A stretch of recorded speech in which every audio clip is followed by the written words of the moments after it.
Siang, Bu. Apa kabar hari ini? Kabar baik, Bu. Oke, sebelum kita memulai pelajaran, sebaiknya kita berdoa dulu. Berdoa dimulai. Berdoa selesai. Sebelum kita masuk ke materi, kita harus absen dulu. Esther, Hadir, Bu. Tea, Hadir, Bu. Lexi, Hadir, Bu. Wanto, Hadir. Maya tidak hadir kan? Iya, Bu. Iya, Bu. Kita mulai materi yang berjudul tentang nilai dan norma yang berlaku dalam masyarakat. Bagian pertama ini tentang nilai. Ada yang tahu apa itu nilai? Tidak tahu. Oke, nilai merupakan sesuatu yang baik yang diinginkan dan dianggap penting oleh masyarakat.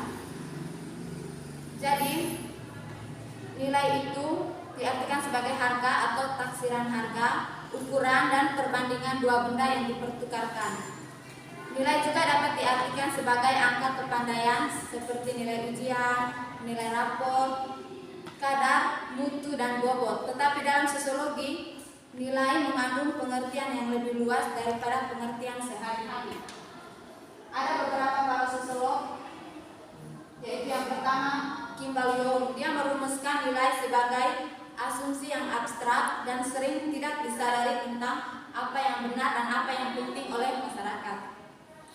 Yang kedua, yaitu menurut A.W. Grant. Dia melihat nilai sosial itu sebagai kesadaran yang secara relatif berlangsung disertai emosi terhadap objek, ide, dan orang perorangan. Dan yang ketiga yaitu menurut Claudia Woods. Dia menyatakan bahwa nilai sosial merupakan petunjuk-petunjuk umum dan telah berlangsung lama yang mengarahkan pada tingkah laku dan kepuasan dalam kehidupan sehari-hari. Sudah mengerti? Sudah, Bu.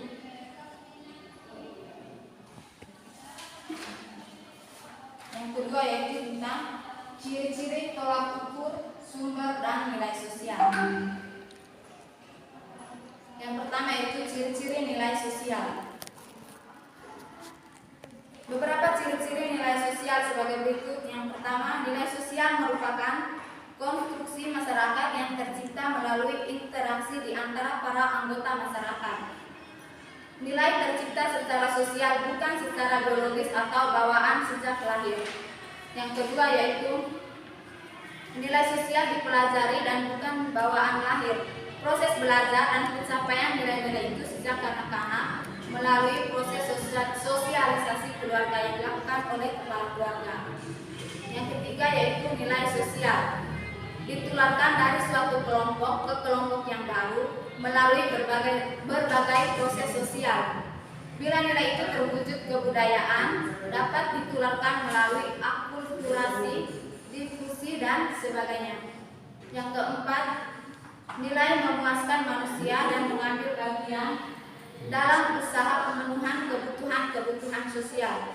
Nilai yang telah disetujui dan diterimai secara sosial menjadi dasar tindakan dan tingkah laku baik secara pribadi maupun secara kelompok. Begitu juga sebaliknya. Nilai ini membantu masyarakat agar dapat berfungsi secara baik. Sistem nilai sosial ini sangat penting untuk pemeliharaan kemakmuran dan kepuasan sosial bersama. Yang terakhir yaitu nilai dapat mempengaruhi perkembangan pribadi dalam masyarakat baik positif maupun negatif.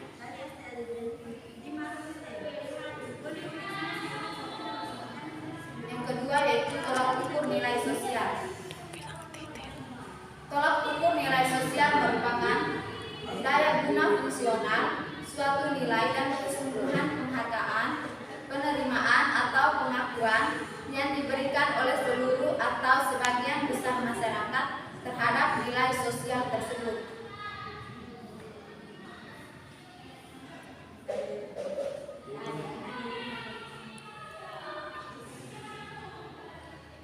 Disebut daya fungsional sebab setiap objek dihargai menurut fungsionalnya dan struktur dan sistem masyarakat yang bersangkutan. Jadi, penghargaan yang diberikan itu berbeda-beda, tergantung pada dasar kecilnya fungsi. Contohnya seperti kepala sekolah, Dia itu memperoleh nilai yang lebih tinggi dibandingkan guru-guru yang biasa. Terus yang kedua, contohnya seperti presiden. Dia itu mendapat nilai sosial yang lebih tinggi daripada para menteri yang lain.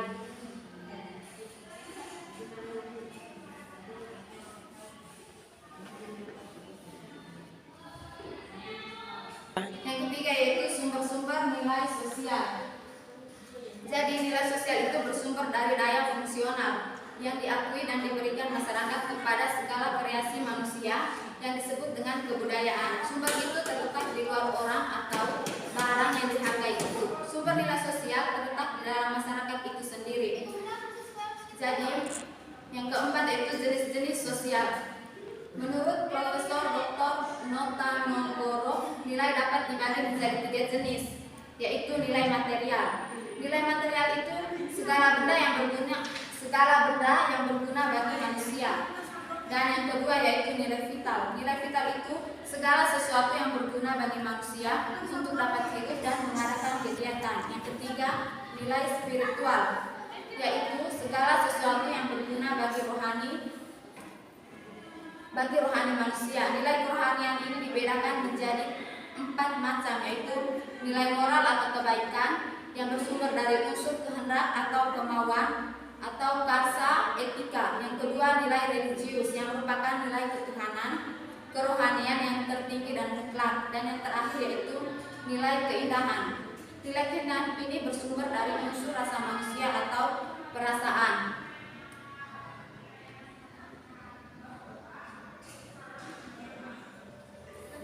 Yang kelima yaitu macam-macam nilai. Ada beberapa macam-macam nilai sebagai berikut. Yang pertama, nilai yang berhubungan dengan kebendaan yang bersifat ekonomi. Nilai ini diukur dari kedayaan usaha manusia untuk mencukupi kebutuhannya. Yang kedua, nilai yang berhubungan dengan kesehatan. Nilai ini erat hubungannya dengan unsur biologis. Manusia selalu berusaha agar sehat jiwa dan raganya. Yang ketiga yaitu nilai yang berhubungan dengan undang-undang atau peraturan negara. Terus yang keempat, nilai yang berhubungan dengan agama atau kepercayaannya. Yang kelima, nilai yang berhubungan dengan pengetahuan. Dan yang terakhir yaitu nilai yang berhubungan dengan keindahan. Terus yang keenam yaitu fungsi nilai sosial dalam interaksi sosial. Dalam kenyataan sehari-hari, manusia, kelompok maupun masyarakat selalu dituntut untuk bersikap dan bertingkah laku berdasarkan nilai-nilai dasar atau nilai budaya yang merupakan pandangan hidup atau pedoman yang dipilih secara selektif dari nilai-nilai yang ada. Contohnya itu nilai Pancasila sebagai dasar dan pandangan hidup bangsa merupakan kristalisasi nilai-nilai budaya luhur bangsa Indonesia. Menurut Lutzon, semua nilai dalam setiap kebudayaan pada dasarnya mencakupi 5 masalah pokok. Yang pertama yaitu nilai mengenai hakikat karya manusia. Misalnya, ada sebagian orang yang beranggapan bahwa manusia berkarya untuk mendapatkan nafkah, kedudukan, dan kehormatan. Yang kedua yaitu nilai mengenai hakikat hidup manusia. Contohnya yang memahami bahwa hidup itu buruk, hidup itu baik, dan hidup itu buruk. Tetapi manusia wajib berikhtiar supaya hidup itu baik. Dan yang ketiga yaitu nilai mengenai hakikat kedudukan manusia dalam ruang dan waktu. Contohnya yaitu ada yang berorientasi ke masa lalu, masa kini, dan masa depan. Yang keempat, nilai mengenai hakikat hubungan manusia dengan alam. Contohnya, ada yang beranggapan bahwa manusia tunduk kepada alam, menjaga keselarasan dengan alam atau berhasrat menguasai alam. Yang terakhir yaitu nilai mengenai hakikat manusia dengan sesamanya. Contohnya, yang berorientasi kepada sesama, ada yang berorientasi kepada atasan, dan ada yang mementingkan diri sendiri.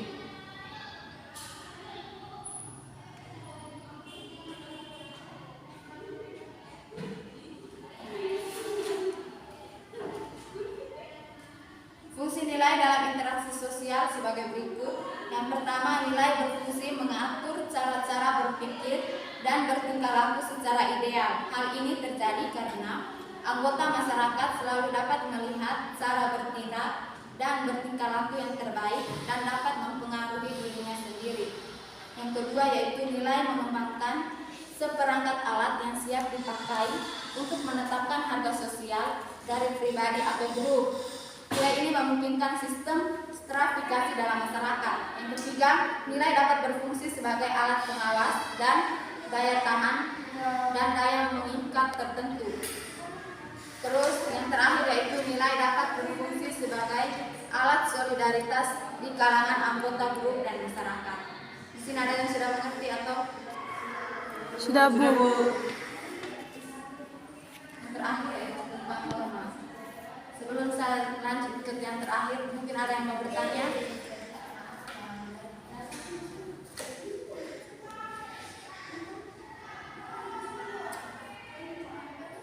Tidak ada. Jadi di sini saya ingin bertanya pada kalian semua.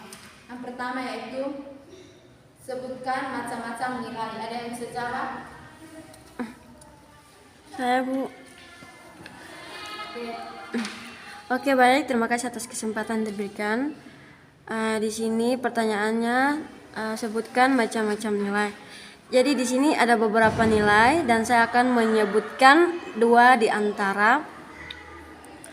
Yang pertama, contoh yang pertama, nilai yang berhubungan dengan kesehatan. Nilai ini erat hubungannya dengan unsur biologis, yang dimana manusia selalu berusaha agar sehat jiwa dan raganya.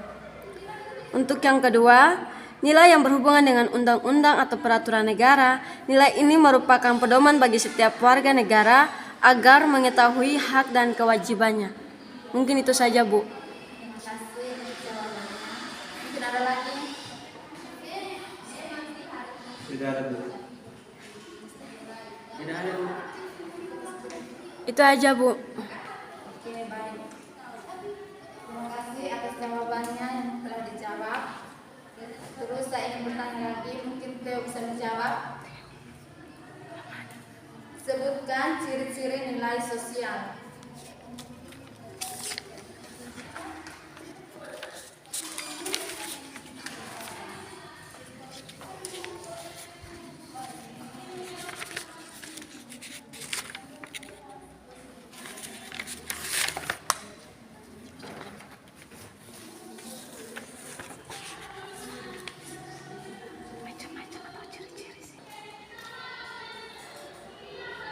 Di sini ada beberapa ciri-ciri nilai sosial dan saya akan menjawab dua ciri-ciri sosial. Yang pertama, nilai sosial merupakan konstruksi masyarakat yang tercipta melalui interaksi di antara para anggota masyarakat. Nilai tercipta secara sosial bukan secara biologis ataupun bawaan sejak lahir. Yang kedua yaitu nilai sosial dipelajari dan bukan bawaan dari lahir. Proses belajar dan pencapaian nilai-nilai itu sejak kanak-kanak melalui proses sosialisasi keluarga. Oke, terima kasih atas jawabannya. Jadi materi kita hari ini cukup sampai di sini saja. Minggu depan baru kita lanjut. Sebelum kita berakhir, kita harus berdoa dulu. Berdoa dimulai. Berdoa selesai.